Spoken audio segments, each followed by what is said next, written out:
ഈ വീഡിയോ കാണുന്നത് ഞങ്ങൾ അമേരിക്കയിൽ താമസിക്കുന്ന വീടിൻ്റെ അടുത്തുള്ള ഒരു ചെറിയ വർക്ക് സൈറ്റിൻ്റെ സേഫ്റ്റിക്ക് വേണ്ടി വെച്ചേക്കുന്ന സൈനും ബോർഡും ഒക്കെയാണ്. ഒരു 1/2 മൈൽ ദൂരം തന്നെ ഇങ്ങനെ ഇവിടെ വർക്കുണ്ടെന്നും ഒക്കെ പറഞ്ഞ് സൈനും അതുപോലെ ഫ്ലാഷ് ചെയ്യുന്ന സൈനും ബോർഡും എല്ലാം വെച്ചിട്ടുണ്ട്.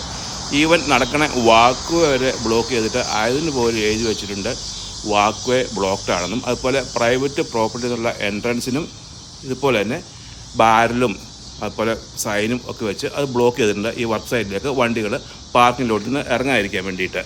അതുപോലെ 2 വേ ഡയറക്ഷനിലേക്ക് ആക്കി മാറ്റിയതും ഒക്കെ പറഞ്ഞ് വളരെ ഡീറ്റെയിൽ ആയിട്ട് തന്നെ ഇതെല്ലാവരും കാണത്തക്ക രീതിയിൽ ഭംഗിയായിട്ട് എതിരുണ്ട്. അതിനേക്കാളും ഉപരിയായിട്ട് കോൺക്രീറ്റും കൊണ്ടുള്ള ഡിവൈഡർ കൊണ്ടുവച്ചിട്ട് അതിൻ്റെ മുന്നിൽ ക്രാഷ് പ്രൊട്ടക്ഷന് വേണ്ടിയിട്ടുള്ള പരിപാടിയും സെറ്റപ്പ് ചെയ്തിട്ടുണ്ട്. ഇത് വെറും 30 മൈൽ സ്പീഡിൽ വണ്ടി ഓടിക്കുന്ന വഴിയാണ് കൂട്ടിക്കോണം. കൂടി വന്നാൽ ഒരു 6000 അല്ലെ ഒരു 5000 അല്ലെ ഒരു 6000 വണ്ടികളാണ് ഒരു ദിവസം ഇതിൽ പോകുള്ളൂ. വലിയ തിരക്കുള്ള വഴിയൊന്നുമല്ല. വർക്ക് സൈറ്റ് നോക്കിയാൽ അത് ശരിക്കും ഫെൻസ് ചെയ്തിട്ട് സൈനും എല്ലാം വെച്ച് അതിൻ്റെ അകത്തുള്ള സേഫ്റ്റി നോക്കിയേ. കുടിവെള്ളത്തിൻ്റെ പൈപ്പ് മാറ്റുന്ന ജോലിയാണ് ചെയ്യുന്നത്. പൊട്ടിപ്പോകാൻ സാധ്യതയുള്ള കാരണം ആ പൈപ്പ് മാറ്റാൻ വേണ്ടിയിട്ടാണ് ഈ പണി അവിടെ ചെയ്യുന്നത്.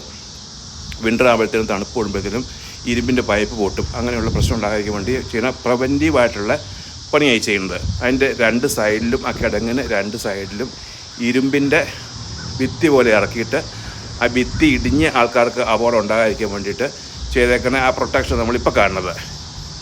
ഇങ്ങനെയൊക്കെയാണ് നമ്മൾ ഇവിടെ അമേരിക്കയിൽ ഈ വർക്ക് സൈറ്റിനൊക്കെ ട്രീറ്റ് ചെയ്യുന്നത്. നമ്മുടെ നാട്ടിൽ എന്തായിരിക്കും? ഒരു ചുവന്ന കൊടി കൊണ്ട് കുത്തിവെച്ചേക്കും അല്ലേ? നമ്മുടെ നാട്ടിലെ മനുഷ്യജീവനിന് വിലയില്ലേ? സായിപ്പ്മാർക്ക് മാത്രമേ ജീവന് വിലയുള്ളൂ. നമ്മുടെ ആൾക്കാർക്ക് ജീവന് വിലയില്ലേ? പിള്ളേരൊക്കെ വലിഞ്ഞു കയറാതിരിക്കാൻ വേണ്ടിയിട്ട് ഫെൻസൊക്കെ ഇട്ട് നല്ല ഭദ്രമായിട്ട് വെച്ചേക്കുന്നത്. പിള്ളേരാ അവരിങ്ങനെ കാണുമ്പോൾ ഉള്ള കാര്യങ്ങളൊക്കെ ചിലപ്പോൾ വലിഞ്ഞു കയറിയെന്നും എത്തി നോക്കിയെന്നും ഒക്കെ ഇരിക്കും.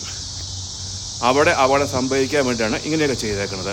നാട്ടിലൊക്കെയാണ് സംഭവിച്ചു കഴിഞ്ഞാൽ 3-5 ലക്ഷം രൂപ കൊടുത്ത് ആ കേസും ഒതുക്കും.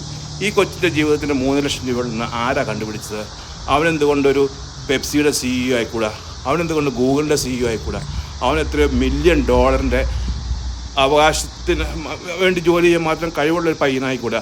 അവൻ്റെ ജീവിതത്തിന് 5 ലക്ഷം രൂപകളിൽ നിന്ന് ആരാ കണ്ടത്? ആരാ ഇതിന് വിലയിട്ടത്? ഇത് പറയാൻ വേണ്ടിയിട്ട് ഞാനത് ആരെയും കുറ്റപ്പെടുത്താനോ ആരുടെയും കൈ ചൂണ്ടാനോ അല്ല. നമ്മുടെ നാടും നന്നാവണം, നമ്മുടെ നാടും ഇങ്ങനെ അന്താരാഷ്ട്ര നിലവാരത്തിലേക്ക് എത്തിച്ചേരണം എന്നറിയാൻ വേണ്ടി മാത്രമായിട്ട് അങ്ങനെ വീഡിയോ ചെയ്ത്. അതിനകത്ത് ഞാൻ ആരും അതിനകത്ത് നെഗറ്റീവ് കമൻറ്റ് കൊണ്ടൊന്നും വരണ്ട. ഇത് കണ്ടപ്പോൾ കിട്ടുന്നേ ഉള്ളൂ. നമ്മുടെ നാടും ഈ ലെവലിലേക്കൊക്കെ എത്തണം എന്നുള്ള ആഗ്രഹങ്ങൾ ഇട്ട വീഡിയോ.